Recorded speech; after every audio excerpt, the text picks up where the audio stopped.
deep belief, that I think Audre Lorde spoke to, that I think Bayard Rustin spoke to, that Cherry Moraga have spoken to, this belief that we're so broken and we're so isolated that we will never have love and we will never experience love in our lives again, and experience longing and experience a lot of different things again if we lose this one thing. And in the way that we've internalized that kind of sense of scarcity, right? And what's at the other side of that, I think, is a real possibility that we can be each other's salvation as a community. We can be each other's comfort and safety net in a really real way. I think with people that we have shared values with, because I know a lot of folks who, again, asking that question, who's going to be there for me? Are you going to come just because, I'm a queer femme and you're a queer femme and that will be the thing that's going to unite us? I know a lot of people who are doing that for people every day that they don't know, that they don't have exact shared identity with, and they do it, out of principle. They do it out of principle every day, all day long. And they being I experience isolation in this really particular way in my life, and I don't want someone else in my life to go through the same kind of isolation, or taking young queer kids who get kicked out of their homes every day, not because they know them, not because they have exact shared identity with them and they believe the exact same thing necessarily, but because they see a shared imperative about what it means to do something out of principle, out of shared politics, out of values that believe that, I went through that when I was coming out, and I didn't know, my elbow from my head, and what it means to sort of to connect our narratives, I think, to each other in a way that builds shared values and that belief, and that shares a real possibility, I think, for our future as a community. And I think that that's the most powerful thing, that's what's going to outlast the question about just only shared identity. And, as long as you believe in the same kind of a lifestyle, as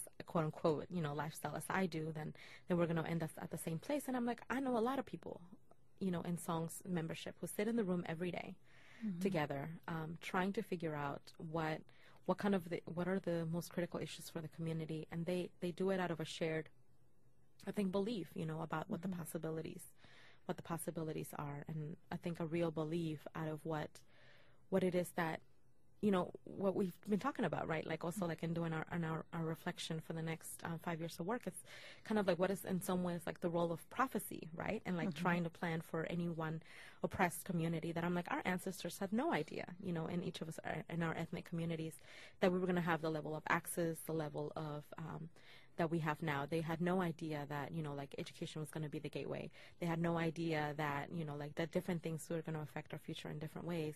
And yet they believed in the work. They believed in the work so that, we could be here 50 years later with each other, sharing space with each other, having some level of institutional access, having some change in conditions, and having the belief that, maybe it won't be us, that necessarily get the level of access and changing conditions, but the belief that, I think, in the prophecy of communities, that that doing something out of shared values and doing the work out of a shared, almost spiritual imperative, will really shift our lives and the life of our kids and the life of other queer people around the world. And I think that I do think that is something that is really powerful, and I think it's a shared longing that a lot of us wake up with every day and are just really lucky to be able to engage in the work.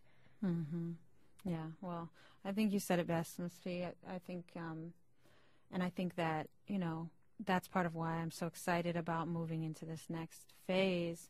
And I know we're excited as a 700-person membership about moving into the next phase, where we're really thinking about how different sites in the South can build autonomous spaces through song, and moving beyond a general membership and moving deeper into what does it look like for communities, because we are whole fabrics as communities. We're elders, we are people who are parents, we are young people, and Southern sites need more than just events or just one-time work, but really deeper ongoing commitment to what it looks like to have chapters or have autonomous spaces of song that are so meaningful, and I say all the time, I know when I leave this region and I talk to people outside of it, I don't have a question. I don't have to push myself to sell, quote unquote, that song saves people's lives. I know that it does, because I've been part of those interactions all the time, every day. And I think it is part of a spiritual imperative, and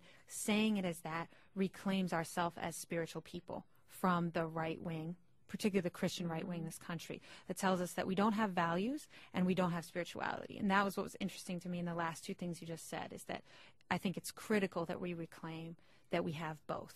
We're part of both. And that those are really key. And that's where it becomes, organizing can be healing, sometimes in a way that other things can't be, because it means that we're speaking out and moving for ourselves on behalf of our values, on behalf of our spirituality, and on behalf of our communities. I think that's critical. Mm-hmm. And I think also just, in trying to sort of speak to our membership, because I think in some ways, like a lot of our work and a lot of our role, within is also to help to amplify the work that they do, right? Mm-hmm. So it's not, it's absolutely helping to support structures that already exist and collectives and the work that they're doing, helping them to connect to each other. But I think it's a real, amplifying sort of force, right? Of what the South means as a region as well. Holding a particular place with, the highest density of rural space than other regions, the highest, one of the highest, it has one of the highest rates of poverty in the country, and a lot of the different things, and also what it means in the larger national scape, to see the South as a little bit of a throwaway, right? As long as we don't get too much, never investing enough money in the South, never focusing enough energy. And I think that the real powerful narrative that the South does lend is that of transformation, helping to transform really painful things. In communities in Jackson, Mississippi, in Cherokee, North Carolina, who are in Durham, North Carolina, and, here in Atlanta, Georgia, and New Orleans, Louisiana, helping to transform communities every day, to say that, we could focus on, the pain and on the, the scarcity, or we could create alternative structures that really respond to our needs.